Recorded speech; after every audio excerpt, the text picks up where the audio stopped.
Welcome to the world of science fiction. Don't forget to like and subscribe so you don't miss new stories. Enjoy the listening. John Andrews maneuvered the sleek Survey shuttle down through the swirling mists of Zephyria, his hands steady on the controls. As the lush green canopies of towering alien flora came into view, his co-pilot, Marco, whistled softly beside him. "Ever think we'd get to see something like this up close?" Marco asked, his eyes wide with the thrill of discovery.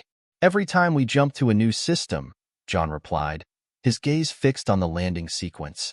"But it never gets old." The shuttle touched down on a bed of soft, violet grass. As the engines cooled, the ramp lowered to the vibrant world beyond.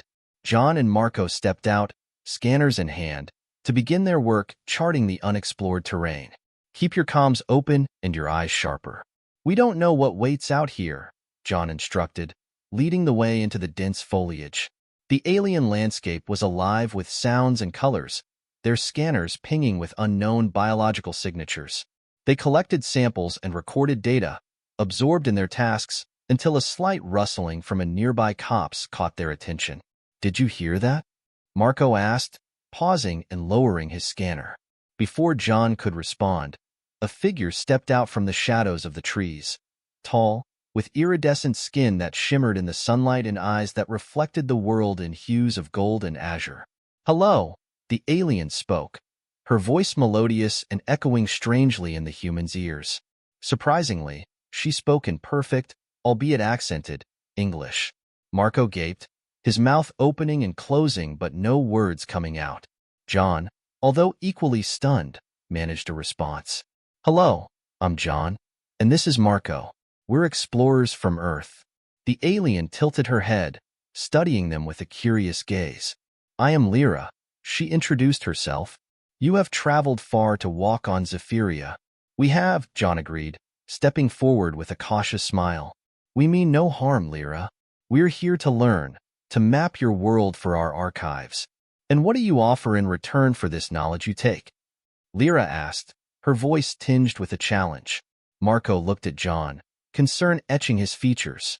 John thought for a moment, understanding the weight of her question. "We can share our knowledge as well, our technologies, our cultures. An exchange, if you will." Lyra considered this, then nodded slowly. "Then let us exchange. I will show you Zephyria, not as conquerors with scanners, but as guests with open eyes. Will you accept this?" "We will," John replied earnestly, exchanging a look with Marco, who nodded in agreement. "Then follow me," Lyra said, turning back towards the depths of the forest. As they walked, Lyra spoke of her world, of the symbiotic relationships that sustained its diverse ecosystems. John and Marco listened, fascinated, asking questions that Lyra answered with the patience of a teacher. The day passed with Lyra guiding them through breathtaking landscapes, from cascading azure waterfalls to expansive fields dotted with flowers that seemed to sing in the wind. As the sun dipped below the horizon, painting the sky in shades of purple and orange, Lyra led them back to their shuttle. "Today was remarkable, Lyra. Thank you for sharing your world with us," John said as they stopped at the edge of the clearing where their shuttle waited. Lyra smiled, her eyes reflecting the twin moons now visible in the evening sky. "And thank you for being willing to see it as we do. Shall we meet again on the morrow?" "We shall," John confirmed, pleased. "We'll be here, ready to learn more." As Lyra disappeared back into the forest, Marco exhaled deeply. "Wow, that was not what I expected when we landed here this morning." "Neither did I," John agreed, looking back towards the forest with a sense of anticipation for what the next day would bring. "Neither did I." The morning light filtered softly through the violet leaves as John and Marco prepared for another day on Zephyria. They waited by the shuttle, discussing the plan for the day when Lyra emerged from the treeline, her presence as mesmerizing as the landscape around them. "Good morning, Lyra," John greeted, noticing how the early light played off her iridescent skin. "Good morning to you, John." "Marco," Lyra replied with a smile. "I have planned something special for today. We are going to the Great Basin. It's a place of learning and history for my people." As they followed Lyra through the increasingly dense forest, Marco's curiosity piqued. "Lyra, can you tell us more about your people? How do you all live here?" Our community thrives on harmony with nature. We build with it, not against it. Our homes are part of the forest, hidden in its embrace, Lyra explained, leading them down a narrow path that opened up to reveal a series of structures seamlessly integrated into the surrounding environment. John marveled at the architecture. Incredible. It's like your buildings have grown out of the ground itself. On Earth, many of us live in cities separated from nature. Lyra nodded. To understand Zephyria, you must experience it as we do. Here, let me show you.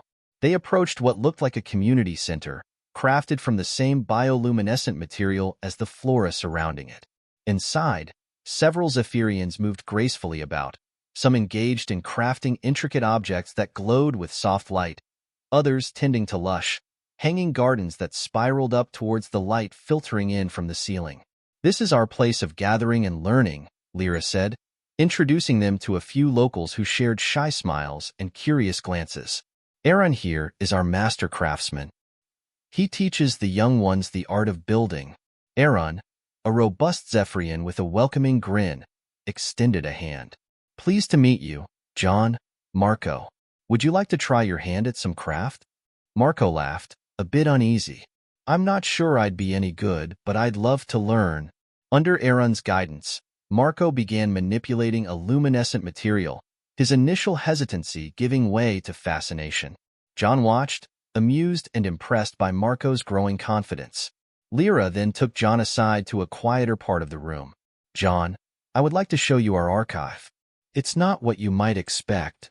She led him to a circular room where the walls themselves seemed alive with flowing script and images that moved and changed. Our history is kept alive, taught to each generation so they may learn and add to it. John was awestruck. It's like your entire culture is a living entity. Our archives are static, nothing like this. As the day progressed, John and Marco immersed themselves in Zephyrian culture, their earlier missions of mere data collection transforming into genuine learning experiences. The day was filled with laughter and shared stories, breaking down the barriers between human and alien. As they made their way back to the shuttle at sunset, Marco couldn't help but reflect on the day. Lyra, today was enlightening. I feel like I've seen a whole new way to view life. Lyra smiled warmly. And you've only just begun to see, Marco. There is much more to share. John nodded in agreement, feeling a profound connection not only to Lyra but to Zephyria itself. We look forward to learning more, Lyra, and hopefully, sharing more of our world with you too. Lyra's eyes sparkled with anticipation. I would like that very much. Let us continue tomorrow. As they said their goodbyes and the shuttle's ramp closed, John turned to Marco. Think about how much we didn't know when we landed here. Marco grinned, his earlier reservations replaced by a newfound respect. And think about how much more there is to learn. John agreed, feeling a deep sense of anticipation for the days to come. The next morning, John and Marco were eager to continue their exploration with Lyra.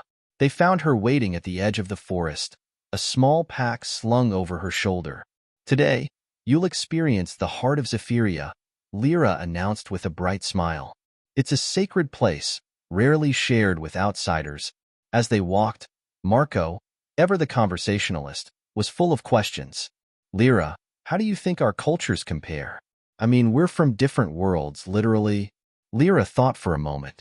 Both our peoples seek understanding, though our paths are different. You explore the stars, we delve deeper into our own world. But the essence, the seeking, that's the same. John nodded, reflecting on her words. It's a beautiful way to put it.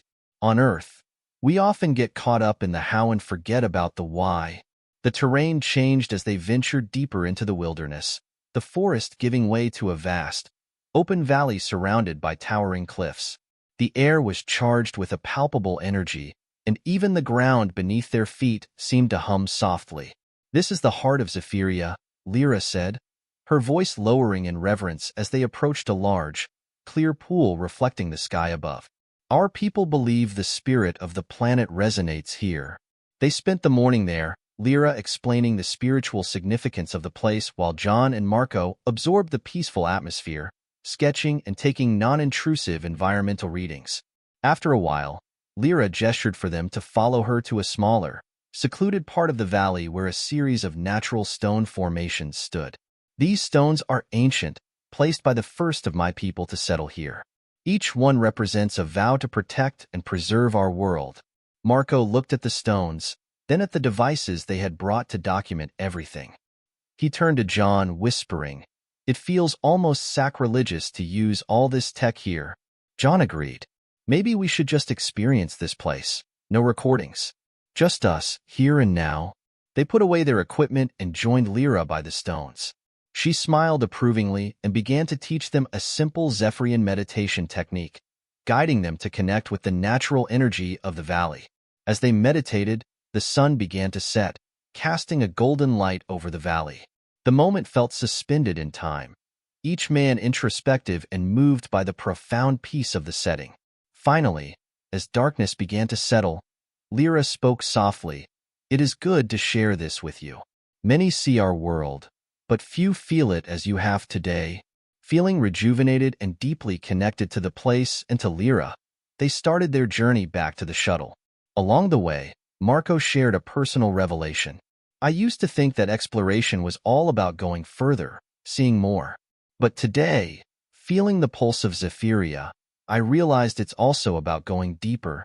John listened, understanding his friend's sentiment. Exploration is as much about the internal journey as it is about the external. Today was a reminder of that. When they reached the shuttle, Lyra paused, her expression thoughtful. "Today was important. Thank you for respecting our ways, for seeking to understand, not just to discover." "We're the ones who should be thanking you," John replied, grateful. "You've shown us that understanding comes from experiencing, not just observing." As they parted for the night, the bonds between them fortified by shared spiritual experience and mutual respect. The stars above seemed to shine a little brighter. The sun was just cresting the horizon, casting long shadows across the landing site. As John and Marco prepared for another day on Zephyria, they had planned to meet Lyra at the edge of the forest, but instead, they were greeted by a group of stern-faced Zephyrians. John, Marco, the lead Zephyrian, who introduced himself as Reiner, began in a formal tone, "There are concerns among my people about the purpose of your visit. Some fear that your explorations could bring harm to our land." John exchanged a quick, worried glance with Marco before addressing Reiner. "We understand your concerns, and we appreciate the opportunity to discuss them. We're here to learn, not to harm." Reiner's expression softened slightly. "Lyra speaks highly of you, but there are protocols to be observed. Today, we accompany you to observe your methods firsthand." Marco nodded, eager to show their good intentions. "Of course, we'd be honored to have you with us." As the group set off into the forest, the atmosphere was tense. The Zephyrians watched closely as John and Marco used their equipment, scrutinizing every action. After a while, Reiner approached John as he was taking a soil sample. "What do you hope to find in that soil?" Reiner asked, his tone a mix of curiosity and skepticism. "We're testing for mineral content, soil health, things that tell us about the ecosystem stability," John explained, showing Reiner the data on his screen. "It helps us understand how to better preserve environments like this." Reiner nodded, looking at the screen with interest. "And you share this information?" "Absolutely," Marco chimed in. "Our goal is to ensure that places like Zephyria can be protected with informed, science-based decisions." The day continued with the Zephyrians participating in the surveys, their initial wariness giving way to cautious engagement.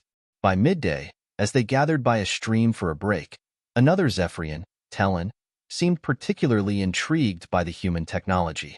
"How does your equipment know what is in our water?" Talon asked, peering over Marco's shoulder at the portable analyzer. Marco demonstrated the device, explaining the process of spectrometry. "It uses light to identify the chemical makeup. Here, you can see the readout." Fascinated, Talon discussed the technology excitedly with his companions in their native language, his demeanor warming significantly. Seeing this, Lyra, who had been quiet for most of the morning, smiled at John. "It seems you are winning some hearts today," she said, her tone light. John chuckled softly. "We're just trying to be good guests." As the sun began to set, the group returned to the landing site. The day's collaborative efforts had eased some of the tension, and Reiner spoke more openly as they parted. Today was enlightening, Reiner admitted. Seeing your respect for our world helps us trust you more. We're grateful for that trust, John replied. We hope to continue this way, learning from each other. After the Zephyrians left, Marco let out a relieved sigh. That was intense. But I think we did good today, right?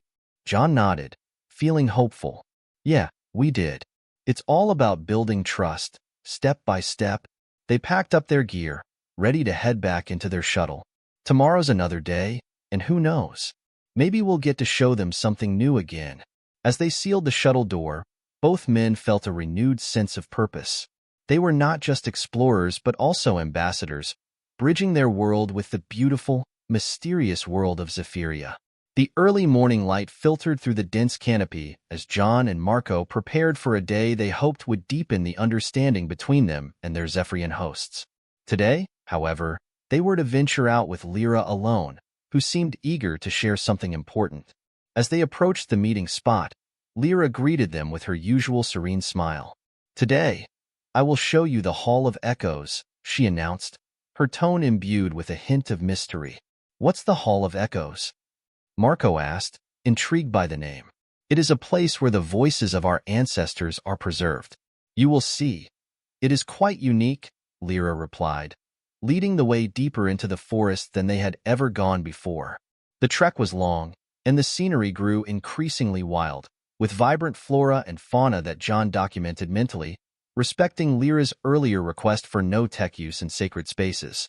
Finally, they reached a cavern adorned with bioluminescent vines and flowers that cast an ethereal glow over its entrance. Zephyrians believe that our ancestors speak through the vibrations in these stones, Lyra explained as they entered the cavern, which was filled with a symphony of soft, harmonic resonances. Inside, the walls were lined with crystalline structures, each one pulsating with gentle light.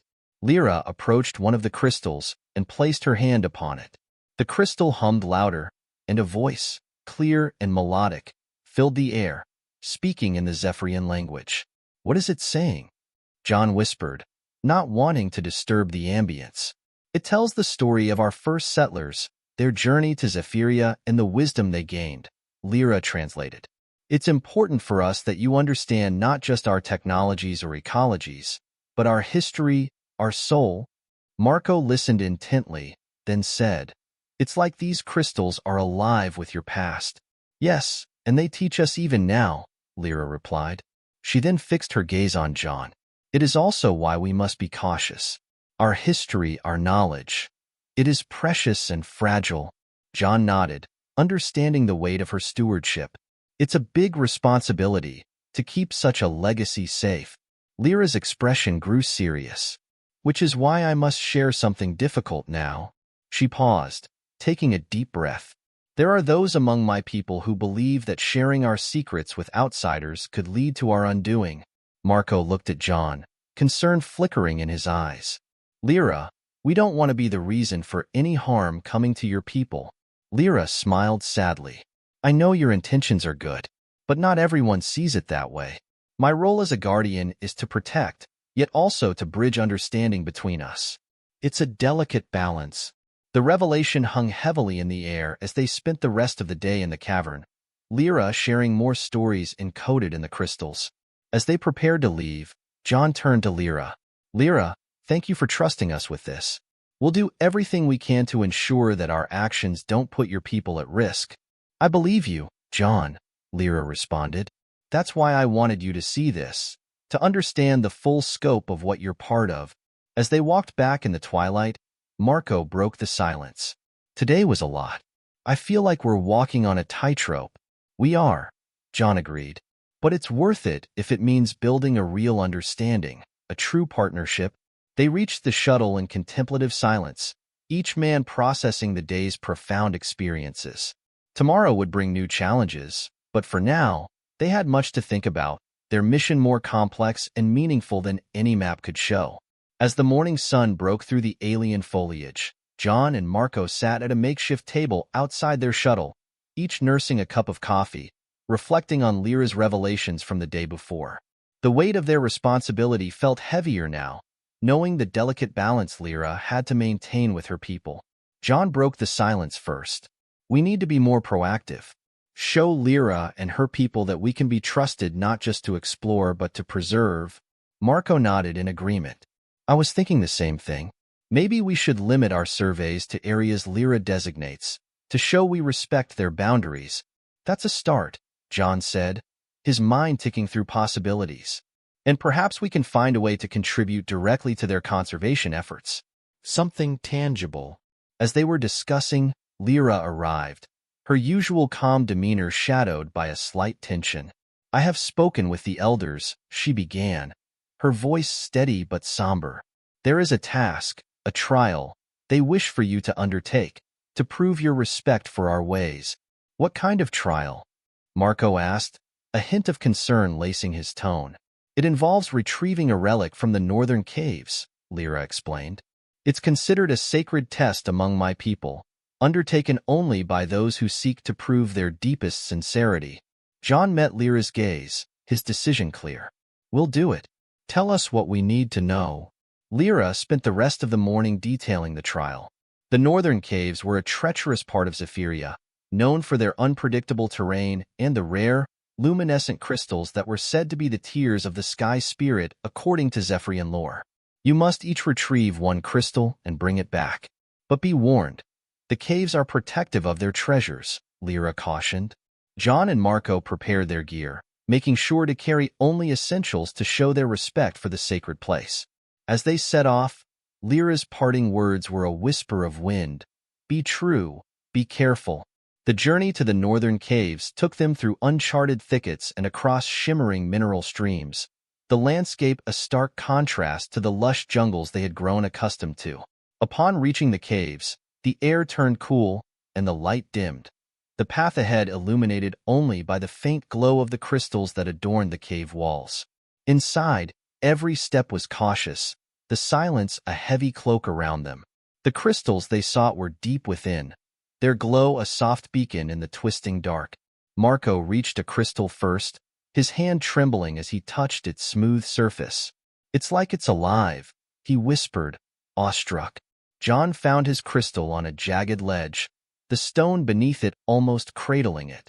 As instructed by Lyra, they did not use tools to remove the crystals, instead gently coaxing them into their hands, an act of asking for permission more than taking. With the crystals safely wrapped in natural fiber cloths Lyra had provided, they made their way back. The return was quieter, each man lost in his thoughts, the weight of the crystals in their packs a constant reminder of the trust Lyra had placed in them. They arrived back at the shuttle by nightfall, exhausted but hopeful.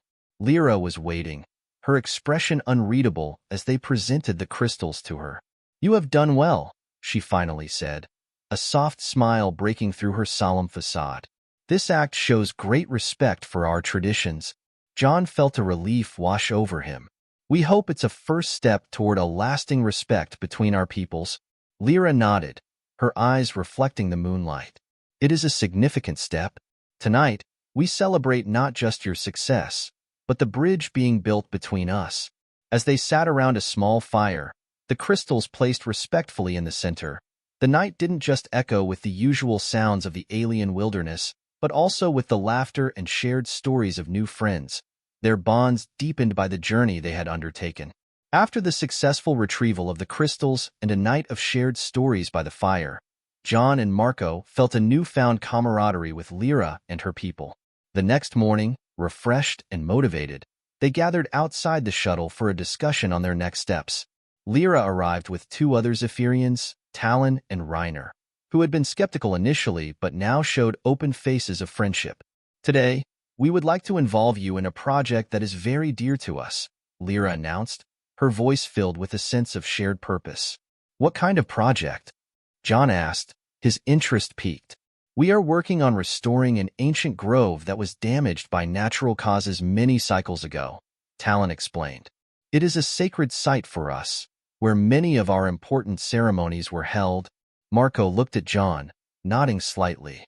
We'd be honored to help. What do you need us to do? Reiner handed them a digital device that displayed a map of the area. First, we need to assess the grove's current condition. We must understand what has survived and what needs to be replanted. As they set off towards the grove, Lyra described the significance of various plants and trees, pointing out those that were particularly vital to their ecosystem. At the grove, John and Marco used their environmental scanners, carefully, under the watchful eyes of their hosts, to analyze soil and water samples. The data will help us determine the best species for replanting, John explained as he worked, showing Reiner the readings. Reiner, intrigued, asked, "How do you ensure that these new plants do not disrupt the existing ecosystem?" "We use native species that are already part of this environment," Marco replied, tapping through the database on his device. "This way, we maintain the ecological balance." Impressed, Reiner discussed the findings with Lyra, who translated their technical terms into Zephyrian concepts. The day progressed with practical work. John and Marco helped clear debris while Lyra and her colleagues treated sickly trees with natural remedies. As the sun began to set, the grove looked markedly different, cared for and ready for new growth.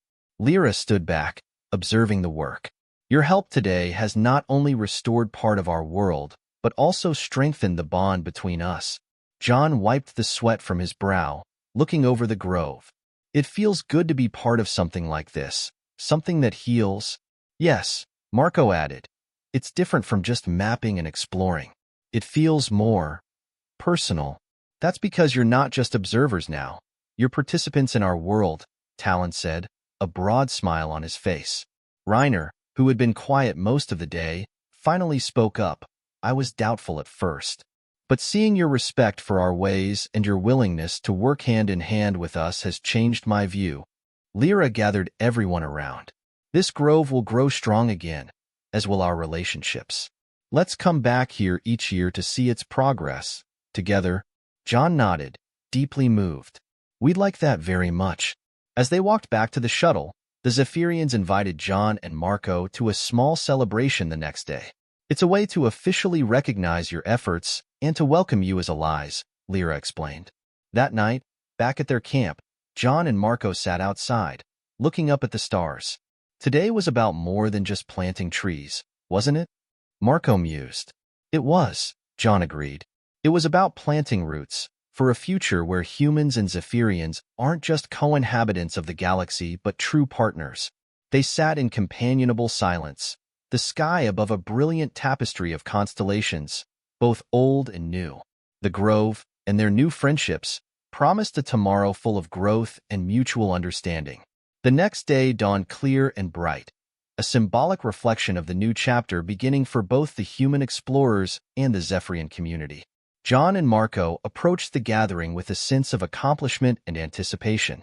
Today, they would be formally recognized by the Zephyrian Council, an honor rarely bestowed upon outsiders. Lyra met them at the edge of the village, dressed in ceremonial robes that shimmered in the sunlight.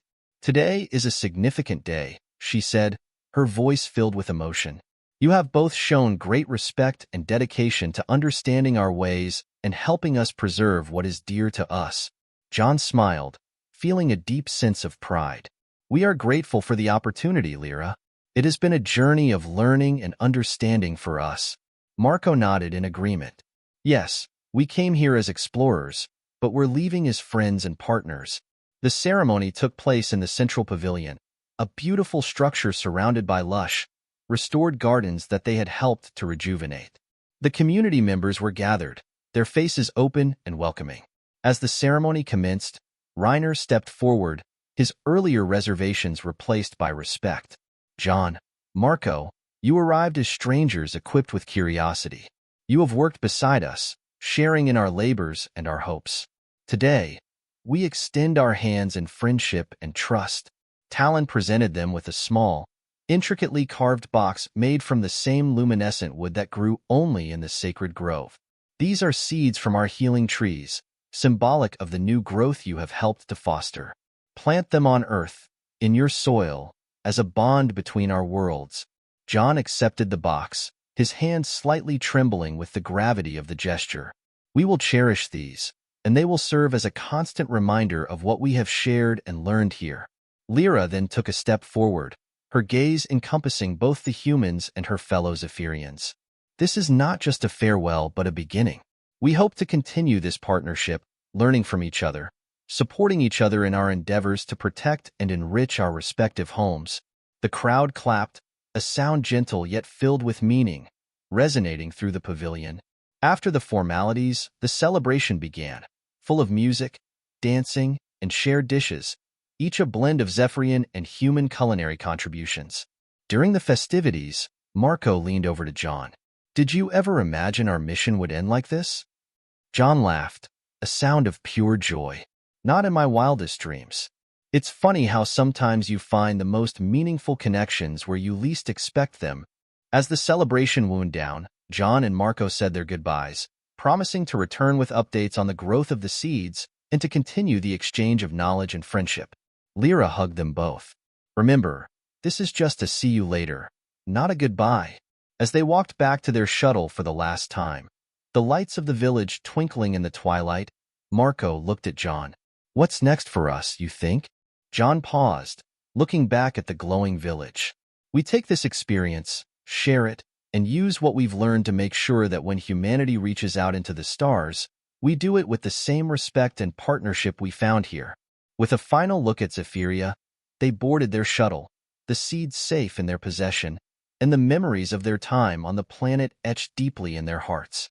The engines hummed to life, and as they ascended into the starry sky, they knew they were taking a piece of Zephyria with them, bound by a promise of mutual guardianship and an everlasting friendship.